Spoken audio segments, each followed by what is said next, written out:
एक छोटा सा कस्बा जहां हाल ही में नई जिलाधिकारी डीएम नियुक्त हुई है, आईएएस अधिकारी सौम्या सिंह।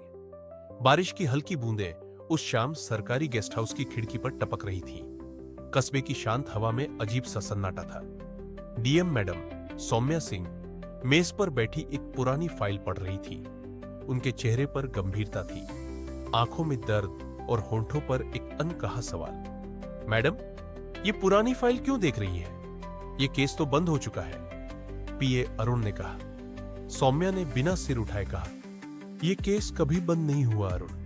किसी की मां की चीखें, किसी बच्चे के आंसू और किसी बहन की चूड़ियां अब भी जवाब मांग रही हैं। 7 साल पहले एक दलित लड़की सुमन गांव के स्कूल में पढ़ती थी। पढ़ाई में तेज, लेकिन जमींदार के बेटे की बुरी नजर उस पर थी। एक दिन सुमन लापता हो गई। 3 दिन बाद उसका शव गांव के तालाब के पास मिला। केस की लीपापोती कर दी गई, आत्महत्या और केस बंद। उस वक्त इस केस को फाइल में दफन कर दिया गया, पर उसकी मां हर दिन कलेक्ट्रेट के बाहर बैठी मिलती थी, हाथ में बस एक तस्वीर और एक सवाल, मेरी बेटी को इंसाफ कब मिलेगा? वापस वर्तमान में सौम्या को यह केस क्यों चुभ रहा था?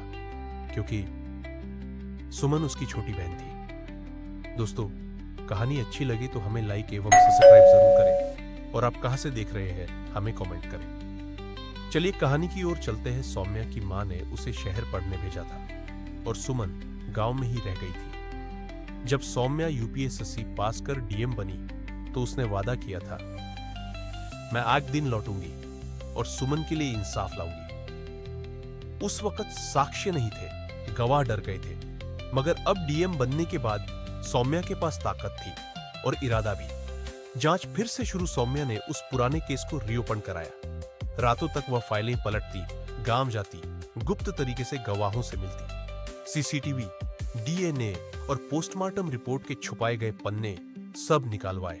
गांव में डर फैल गया। जमींदार का बेटा अब एक स्थानीय नेता परेशान होने लगा। धमकियां मिलने लगी, डीएम मैडम को तबादला करवा देंगे। पर सौम्या ने डरी न रुकी। अदालत का दिन सबूत इतने पुख्ता थे कि केस सीधा कोर्ट में गया। गवाहों ने पहली बार डर से बाहर आकर गवाही दी। न्यायाधीश बोले, सुमन की मौत आत्महत्या नहीं, सुनियोजित हत्या थी।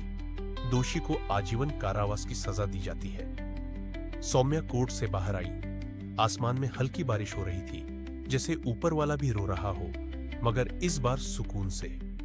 कस्बे के बाहर एक छोटी सी समाधि पर सौम्या चुपचाप खड़ी थी, हाथ में फूल और एक पुराना लॉकेट जो सुमन पहना करती थी। माफ कर देना बहन, देर हो गई, पर तुझे इंसाफ मिला, सौम्या ने कहा, और आंखों से आंसुओं की बारिश होने लगी। दोस्तों, कहानी कैसी लगी कमेंट जरूर कीजिएगा।